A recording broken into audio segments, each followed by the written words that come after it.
Just check it out. With that, I'm delighted to introduce Thad and Monte from Boiler Brewing Company. And beer happens to be one of my favorite topics, so I'm anxious to hear what they've got to say. Thank you, guys. Okay, so we're going to talk about a topic that has been discussed for literally centuries. But we have a little new twist on it. And so I'm Monte Froehlich. This is Thad Aerts. We're partners in Boiler Brewing Company. We've got cards in the back. Mine says U.S. Property, but if you flip it over, it says Boiler Brewing. That says Boiler because he lives, breathes, and sometimes even drinks the product. So, just a show of hands, because Boiler Brewing, we're going to talk about the craft brewing industry and then kind of how Boiler Brewing kind of fits that target market. We'll leave plenty of time for questions because there are a lot of frequently asked questions, as well as some that maybe we're not prepared for. We'll find out. But we have not done this before, so bear with us, because this is our first rodeo on trying to take the story on the road. So, but I got involved with Boiler because we had a space called the old Boiler Room in the Grand Manse, which is at 10th and P Street downtown. It's in the basement. It's a large space, but it's where the two original boilers resided that heated the entire building. And when I bought the property in 2007, those boilers were still there, no longer being used, but the previous owner left them there because they were full of asbestos, and asbestos is very expensive to remove. So we removed the tanks a year after we purchased the property. We kept the front doors because we thought someday it'd be cool to do something unique. And so that's really what we created. And that was, but it took us about 7-8 years to actually pull this off. So how many people, just show of hands, how many people have actually been to Boiler? And you won't, I mean, if you haven't been, that's totally fine, but okay. So less than half, which is totally fine. We are, we're reaching the Lincoln market and beyond, kind of via word of mouth and social media. But I think after you hear this, you might want to check it out, because I think it's very unique in terms of craft breweries, and the products are very unique as well. So, but it is in the basement of a historic building. It's got the exposed bricks. So for everybody that hasn't been there, the mission of Boiler Brewing is great beer, great service, great space. Pretty simple. Even I can remember the mission. So, but the space is very cool. It draws people that want to have conversation, and it's just a nice, comfortable place, and you're surrounded by history. So the original boiler doors are hanging on the walls. Many of the original boiler parts are around the building. So it's in fact, one thing that most Lincolnites don't know is that we actually do a history/brewery tour the first Sunday of every month for, is it $12? For $12, and it includes a pint of beer. So it's really a interesting thing that people enjoy, and we typically get about 30-40 people that sign up for that. So okay, so I'm going to just turn it over to Thad, and then I'm going to talk about another deal called the Boiler Society membership, because you probably haven't heard about that either. So again, my name's Thad. I am the taproom manager at Boiler. A little bit about myself. I'm married, I'm a father. I have been into craft beer for, well, before I could even legally drink it, but don't tell my parents that. When I was in college, I started working in a group home for behavior disorder kids, and I thought I would do that until I graduated. And in that time, I got married, had our first daughter. One daughter led to two, led to three. Before I knew it, I was working in a group home way longer than I thought I was going to. And It's a very necessary thing that in current day society needs to happen, but most people do it for 2 years as like experience, and then they move on to something else in the industry if they stay in that industry. I was there for 18 and a half years, and so I did 9 tours of duty, and there were days they felt like tours of duty. So the conversation between my wife and I, she always had a 9-to-5 job. I've never had a 9-to-5 job. We never wanted to put our kids in daycare, and we never did. And so the conversation was always, well, when the last one gets to kindergarten or preschool, you can figure out what you're gonna do or what. Well, I got stuck in this rut for so long. When I got close to the end, I still felt like the kid who didn't know what they wanted to be when they grew up. Like, I don't know what I'm gonna do. This is all I've known for so long. In that time, I did start, I bartended part-time for about 10 years, and I also published a couple of small magazines. So fast forward towards the end, like, I don't know what I'm gonna do. Towards those last couple of years, my wife and I started talking about it. You know, I was very passionate into craft beer, talked about opening a craft beer bar or maybe a bottle shop that focused exclusively on craft beer. Just couldn't really connect the dots for me, like to have it make sense. Like it wasn't, you know, I had a family to support, like it'd be awesome and I'd have all this beer at my disposal, but as much as I'd like to give my kids beer, I can't give them beer for dinner, so that's, you know, I gotta make money. Weird twist of events, the day our youngest enrolled in preschool, I was at a back to school night for my kids. My wife and I crossed paths with a guy we both known for decades, and he just mentions, hey, did you hear about that?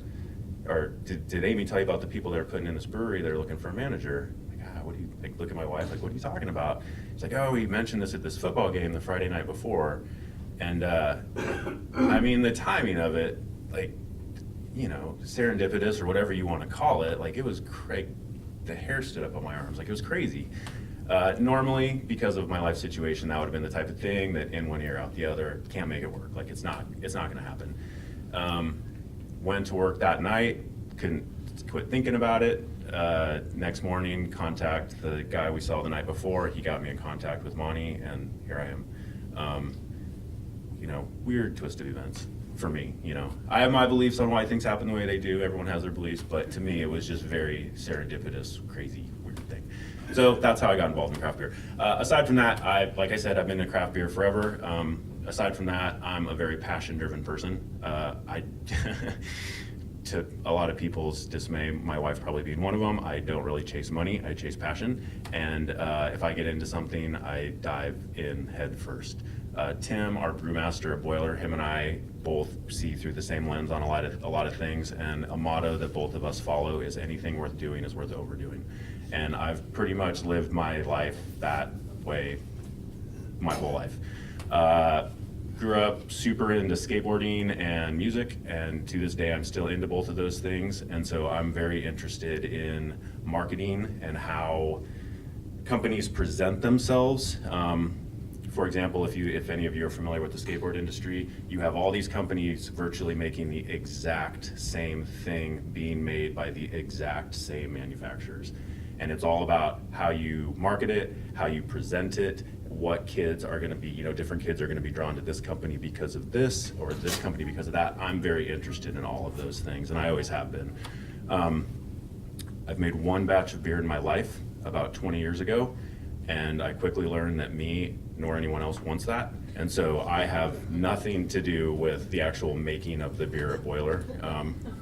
I wouldn't be standing here right now if that was the case, and Monte would be bummed that he decided to put a craft beer brewery in the basement and put me in charge of making the beer. That's a whole different skill set that I do not have. Okay, so that's enough about me. So Boiler, what Boiler is about is we have been open for coming April 1st this year. It'll be 3 years. We opened April 1st, 2016. To date, we have made almost 400 different beers. We make cider and mead as well. Mead, if you're not familiar with it, it's believed to be the oldest fermented beverage. It was the very first beverage that they figured out you could ferment and turn into alcohol. And at its base, it's water and honey and yeast. Those are the three ingredients in mead. It's delicious, it's sweet, it's awesome. Anyway, so 400 different, predominantly beers, but then ciders and meads as well. that's crazy to me. Like, that's nuts. If anyone here is familiar with the craft beer industry, you'll see the big breweries once a year about this time of the year post things on social media that say, this is our brewing schedule for the next year. And they have everything mapped out. And I saw Sierra Nevada, who's a big national craft beer brewery, last week. They posted their schedule for the year, and I think it was like 24 or 30 different beers. And some of those are year round and some of those are seasonal. I mean, we do that in a month, you know? So, like, how do we do that, or why do we do that? We don't distribute our beer. The only place you can get it is in our tap room. The state of Nebraska, for better or for worse, is holding on to post-prohibition distribution model, and they are not letting it go out of their white knuckles. It's not going to happen. And so in the state of Nebraska, you have the people who make alcohol, you have the people who distribute alcohol, and you have the people who sell alcohol retail. From our point of view, the marketplace at this point is pretty much saturated. If you want to get into the market and have beer in grocery stores, liquor stores, bars, restaurants, yada yada yada, you got an uphill battle. Like, there's no shelf space, there's no tap handles, because there are more craft beer breweries in the United States now than there's ever been, and that includes pre-prohibition, when breweries were very localized. Breweries were a lot like bakeries. Every town had their own, and so there was a lot of them, but we have even more now. And the majority of those breweries got into it with just the classic idea of, I'm going to make beer and I'm going to push it out into the market. At the point which we got involved, we didn't see a whole lot of sense in that. The flip side of that is when you get into distribution, you take on certain expenses that do absolutely nothing to enhance the quality of the beer.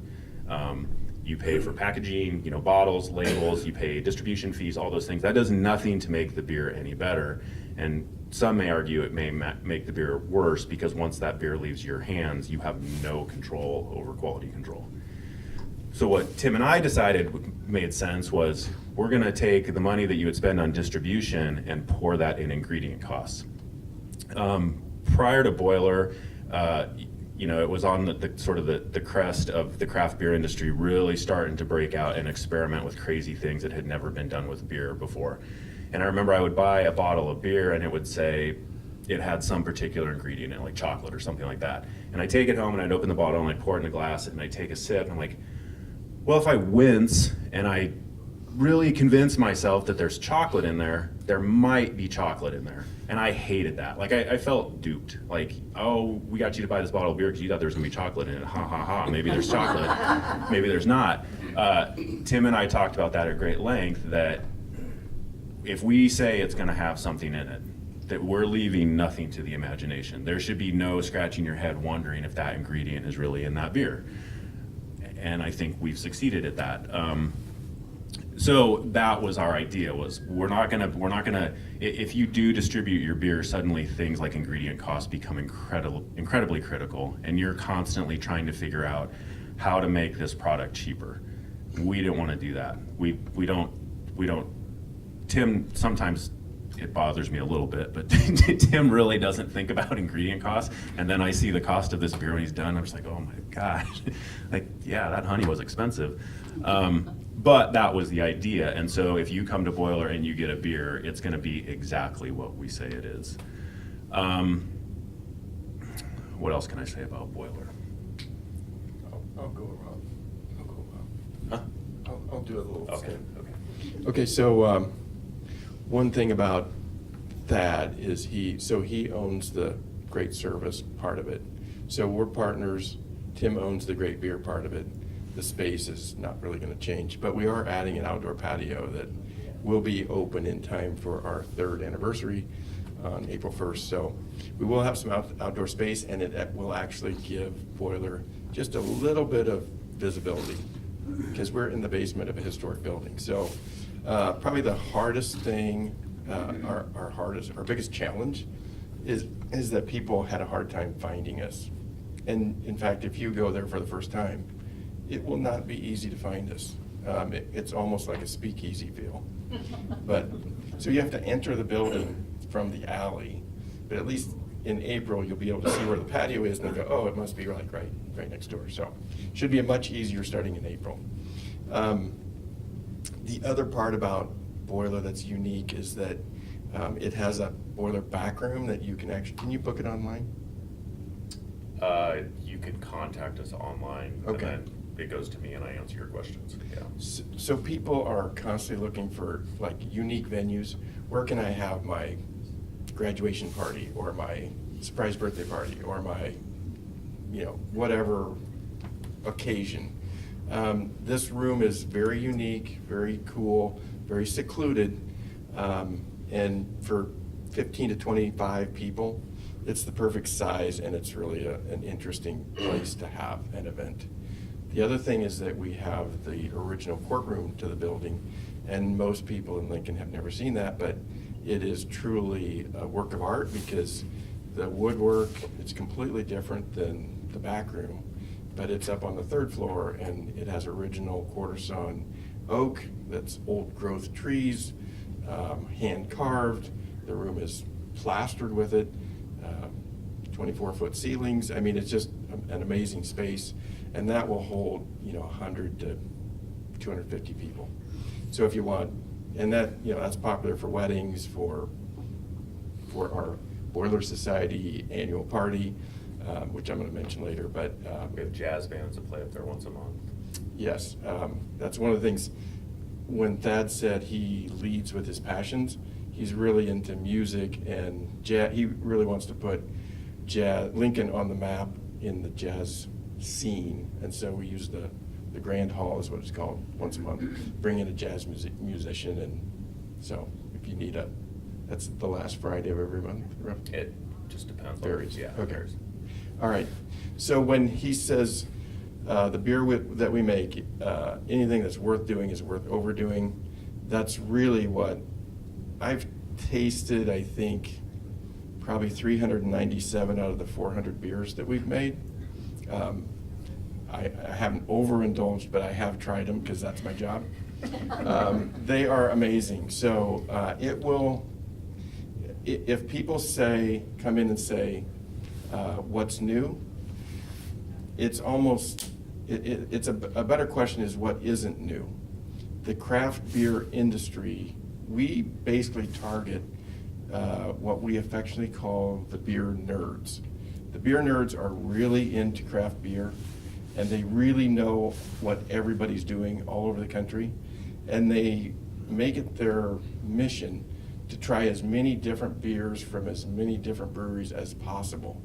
So we're like the craft beer industry on steroids, because the craft beer industry, their top request is what's new.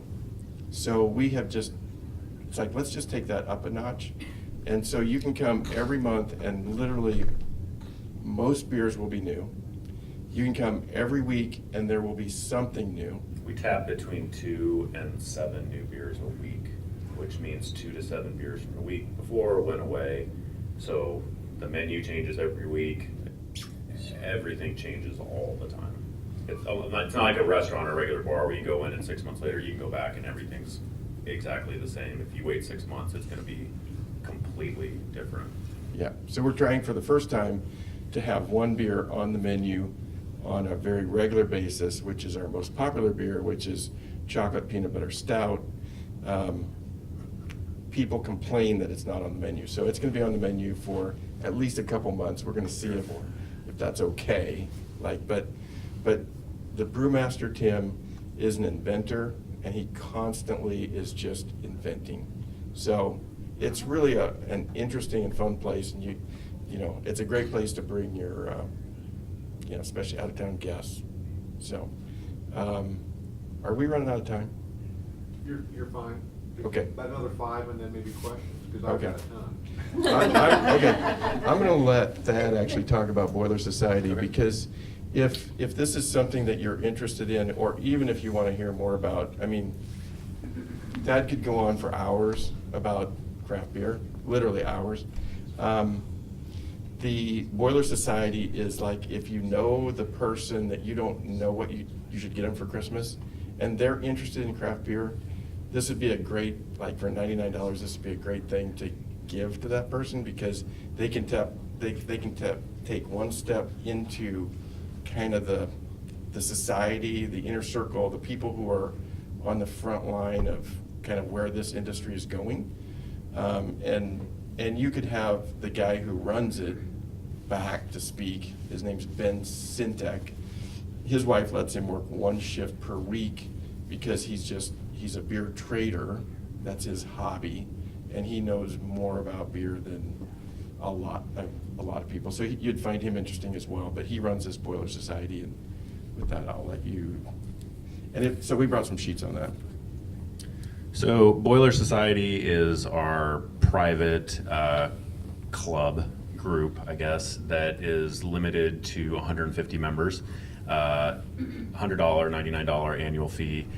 What you get with that is anytime you come into the tap room, we have, for most of our beers, we have 3 different pour sizes. We have 4, 10, and 16 ounce pour sizes. If you're a Boiler Society member, you get $1 off either 10 or 16 ounce pours. $1 off up to 3 crowlers. A crowler is it's one of these 32 ounce can. Up to 3 of those a visit, you can get $1 off. If you're coming in every single day and you want more than $1 off 3 crowlers a day, we'll probably point you to another group you should get involved in. But $1 off that. Crowlers. We have an annual Boiler Society party that's usually in December, where we tap a ton of rare and crazy beers. Only Boiler Society members are invited to that. We also do limited bottle releases. Every year it seems like we're doing more and more and more of them. But we bottle super small batch barrel aged beers, different meads we put in bottles. If you're a Boiler Society member, you get access to those a week before the general public, and you get a 20% discount on them. Some of the bottle runs, we only make enough just to cover Boiler Society. So if you're not a Boiler Society member, you're not going to get that bottle of beer. They'll sell out before they become available to the public. Yeah, I mean, it's just an all-around fun thing. You get the insider scoop on what's coming out before the rest of everybody else. You get your beer served in the tap room in what's called a diamond balloon glass. It's basically a big red wine glass, but it's made specifically for beer. Hoity-toity nerds like me get into stuff like that. Yeah, it's a cool, fun thing. Gives people sort of the inside track on what we're doing and access to stuff. Oh, you get 20% off merchandise in the tap room as well. So t-shirts and hats and glassware and hoodies and jackets and all that good stuff. It's my gang jacket. Yeah. We're coming out with switchblades next month. Yeah, does anybody have any questions? Yeah, on the back, the boiler, the back room or whatever, the smaller room, for a business meeting, I use that word loosely, business meeting. Mhm. You provide, if you wanted to have that catered, is that part of it, or you talk your own? So we don't make food at Boiler, but we partner with Single Barrel, who's right across the street. What we always tell people is we recommend Single Barrel just because we work with them, but you can bring in whatever you want. Can you, for a tailgate, let's say, can you access or buy your product for a tailgate? Like kegs? Yeah, yeah. Yeah, absolutely. Great. Absolutely. Yeah. My card's in the back. Just shoot me an email. I got it already. Yeah, yeah. So you do off-sale then? You can buy beer in the tap room to go. Yeah. Yep. Yeah. And do you sell that like 6-packs or? The vast majority of it comes in these, which are called crowlers, 32 ounce can. Okay. We do have some bottles. We've toyed with the idea of getting in just from a logistical standpoint. These are not very time efficient to fill. The servers are filling them off the taps in the tap room. We have talked about doing more automated canning line, but We actually have people that drive in from Des Moines, Sioux Falls, Denver, all over. Kansas City. Last night we had a lady come in. I will say, if any of you would like to place a very larger crowler order, we greatly appreciate advance notice on those things. So 20 plus yeah. dollars would really be nice to have. Even some other- 5+ would be appreciated. We had a lady come in yesterday who bought, I think, 30 and some bottles too. Usually in that situation, it's not all for one person. It's someone coming from out of town and they're the mule bringing it back to all their friends. But, yeah. all these terms for people that do Yeah. different things. Yeah.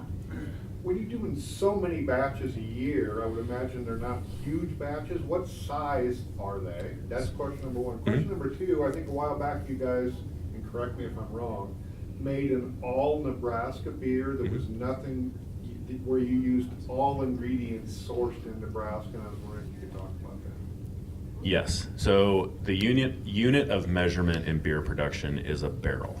So when people talk about how much beer they produce or they can produce, they talk in barrels, and a barrel is 32 gallons. And so if you know, we've all been to college kegers, and you know what a standard keg looks like, that's referred to as a half barrel keg because it's 16 gallons. Our brew house, which is the main apparatus you use when you're actively putting the ingredients in to make beer, is 10 barrels. So one batch of beer, if you get full yield, which you never do, is 320 gallons. In the world of brewing, that's very, very, very small.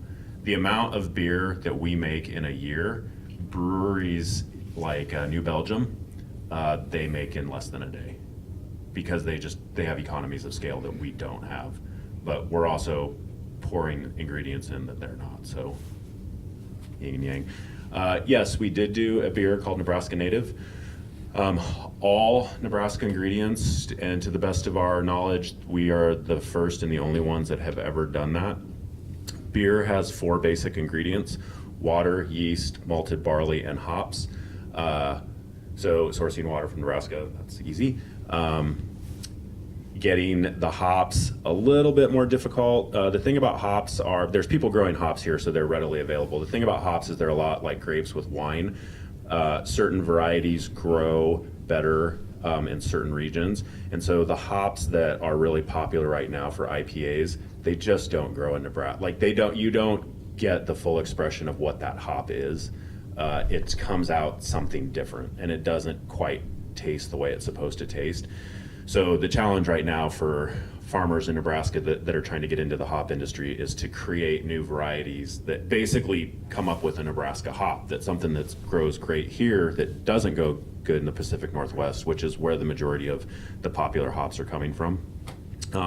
So hops, malted barley, it's funny because you would think in agricultural state that stuff would be readily available, but it's not.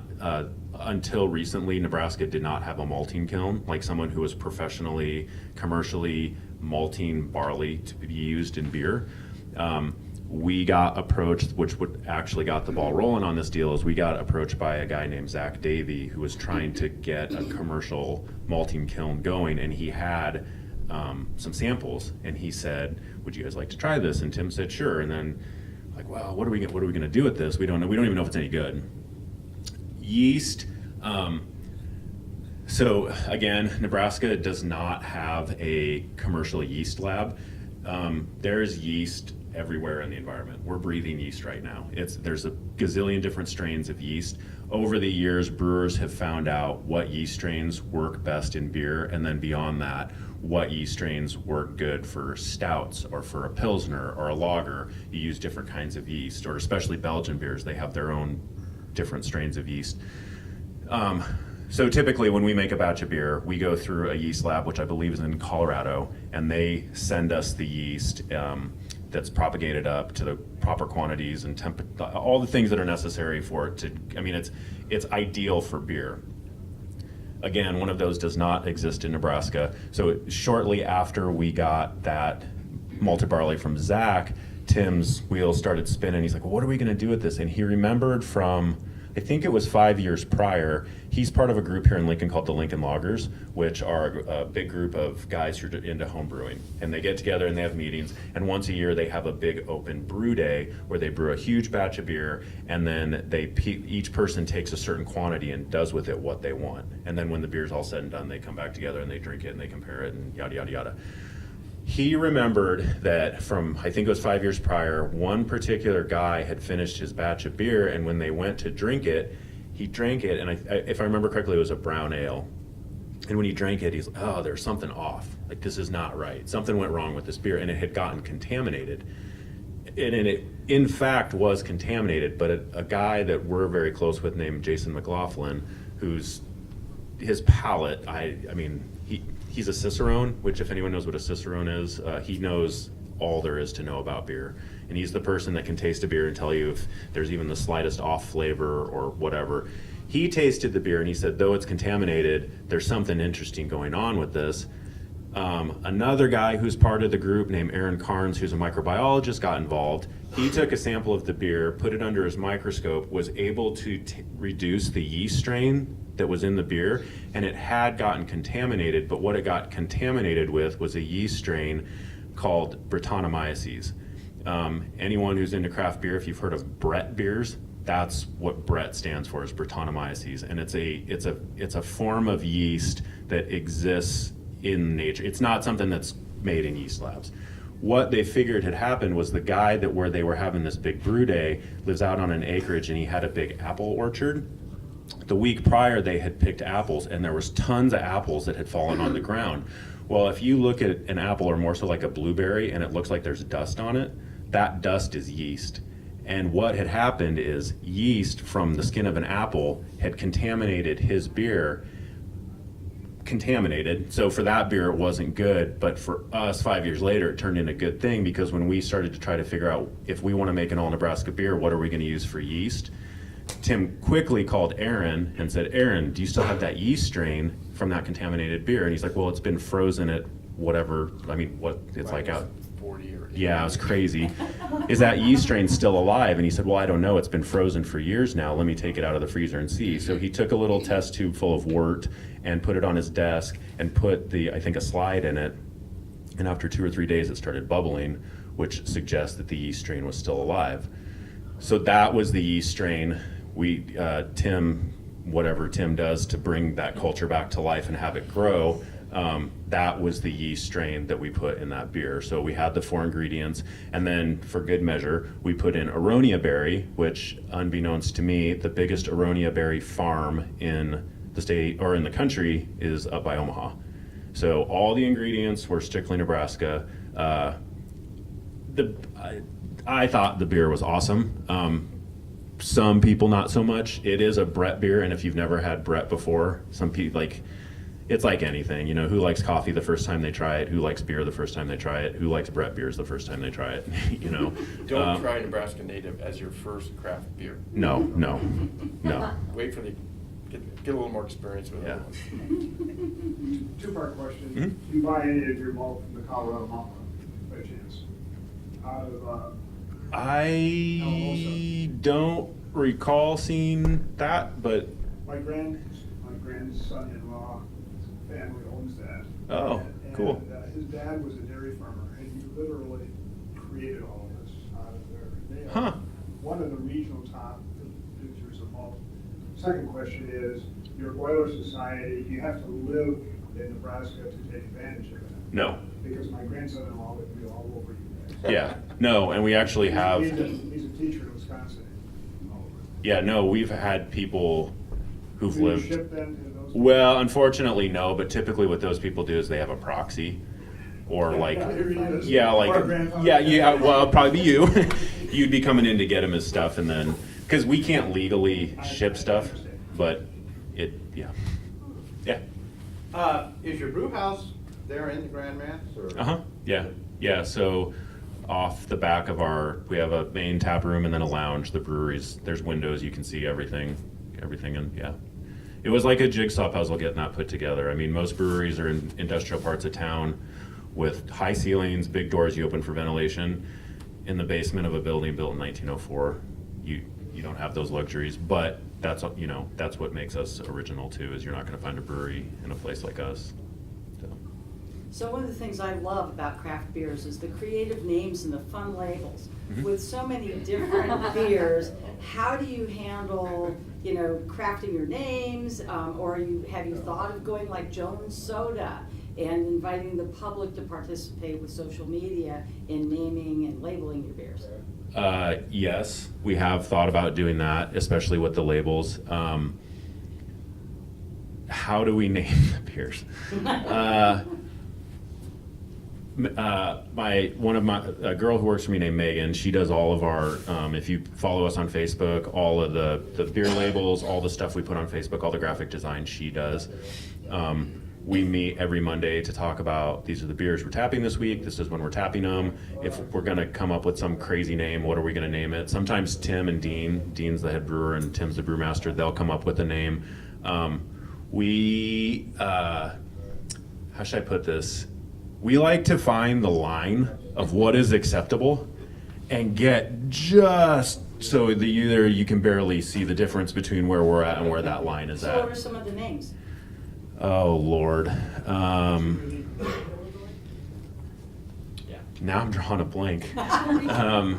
What are some of the crazy names we've got? So one of our this isn't edgy or anything, but so a very popular line of beers that we do, we call that. IPAs are which stands for India Pale Ale. That is the biggest of all craft beer styles made. That's the most popular, and it fluctuates, but it's at about 25%. So of all craft beer sold, about 25% are IPAs. In the last couple of years, and what used to be an IPA was considered a West Coast IPA, which was just as bitter as it possibly could be. The more hops, the better. The more it made your face pucker, the better. In recent years, that's kind of shifted to a different style that's called a New England style hazy IPA, which has super low bitterness, but all the hop aroma, and it looks and tastes kind of like a glass of orange juice. Oh yeah, that's a good one. So super citrusy, and you can't see through it at all. It's unfiltered, if you will. So we call those that, exclamation point, which stands for totally hazy and turbid. Here's a good one. I don't know why I didn't think of this. Couple of summers ago, me and my family were my family and I were on vacation in Colorado, and we stopped at a brewery in Greeley, Colorado called Weldworks, and they had a stout there that was there was maple syrup, I believe cinnamon. It kind of tastes like a stack of pancakes is what it tasted like. And my wife tried it, and she's not really a beer connoisseur, but she tried it and she kind of liked it. So she sent a picture to Tim saying, hey, I'm having this beer at Weldworks, I really like it. So Tim said, we're making it. So we made a beer along those same lines, and Tim decided to call it Breakfast at Amy's. So we came out with Breakfast at Amy's, and then we took it, and then we had Blueberry Breakfast at Amy's. Amy's my wife. We took it a step further, and we added coffee, so it was like the full breakfast experience, and we called it Breakfast at Amy's with Joe. But me being her husband, I felt it necessary to, in parentheses, say, who the hell is Joe? So we have Breakfast at Amy's with Joe. Who the hell is Joe? I mean, some of the names sometimes just get longer and longer and longer. Yeah, and that just came up just in talking. Just, oh, we should call it Who the hell is Joe? This is probably for both you and Monte, but from a business profitability standpoint, because you're constantly turning over and relabeling and names, how do you manage the profitability side of it? And you also do limited batches, getting small batches of ingredients. How do you pull all that together and stay profitable? Cross our fingers.